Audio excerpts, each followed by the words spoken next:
being here today. I know it's windy. It's a Friday at lunchtime, so just thank you all for being here. We couldn't do it without you. And then one other thank you is the food is provided by OMG Latin, which is a local caterer that out of Brooklyn, out of Tastemakers in Brooklyn. And they drove us to a couple of our events, so we're so thankful for him.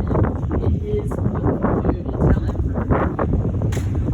So I'm going to start today. I'm going to try to show. I don't know where the pen is going, but I'm going to start today by asking you to think about a song or a sound that brings you unbridled joy.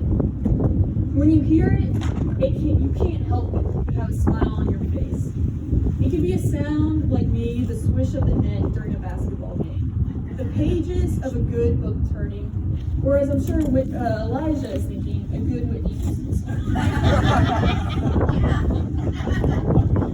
So just take a second, think of that song. I hope whatever sound or song you are thinking about brings a smile to your face. When I think about my favorite sound or song, it brings up an image for me of my work desk and an old laptop. It takes me back to answering emails on the first day of camp in 2018. It had been a very chaotic morning, trying to make sure we had all the right registration information for the kids showing up. That interns soon I knew what they were doing, and that volunteers had arrived and were being trained on what to do. By an hour into the morning, it had calmed down enough for me to take a moment, sit at my desk, and check my emails. I just opened my laptop when I heard it, my now favorite sound. A sound that I would hear repeat day after day that summer and the following summer. The sound of excited children as they walk in to meet the volunteers they are going to read with that day. At first, it is quiet as the kids are sizing up the volunteers.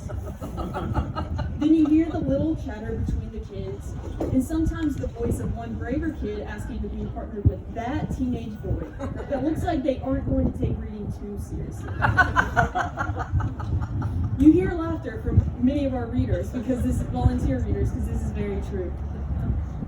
Every once in a while, I'll hear an intern like Kelly telling another child to keep their hands to themselves, probably for the 50th time that day.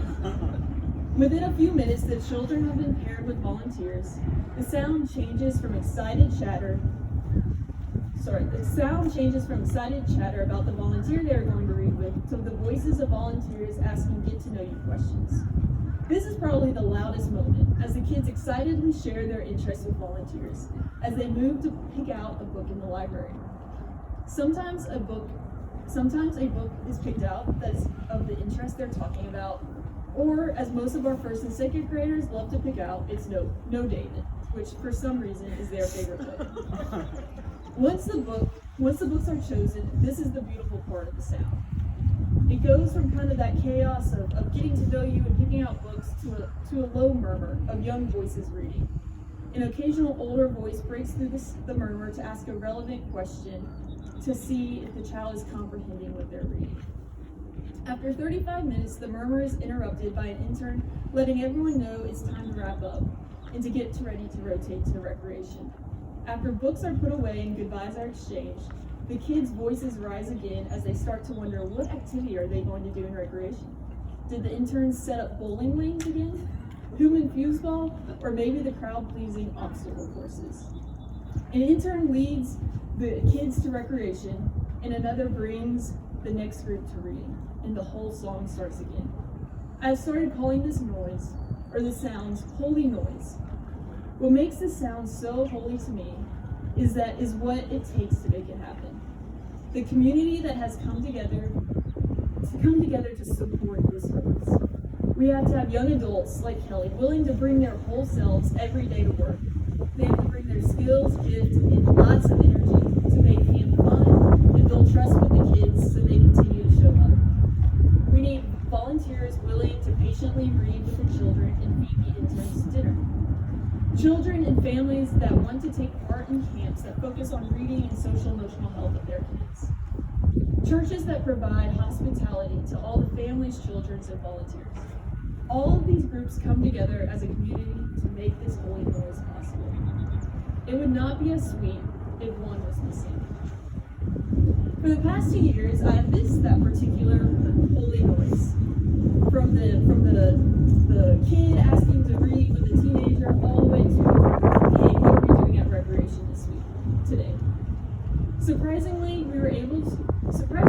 past few years, we were able to strip away some of the outside noise to get back to the basics of relationship building without all the bells and whistles. I had to learn to love the sound of volunteers and children's voices coming through Zoom or reading circles. Last year, I found out that the holy noise can sound like never-ending games of Uno under the shade after an intense morning of playing outside. Or mixing water day with reading as an intense game of trivia includes water being poured over the wrong answer's head. It was a different experience, but the laughter was just as sweet. As great as learning how to love this new sound was, I'm elated for the return of the sound that seeped into my office the first day of camp in 2018. As we invite kids, volunteers, and interns back into our host buildings to once again fill sanctuaries with that holy noise.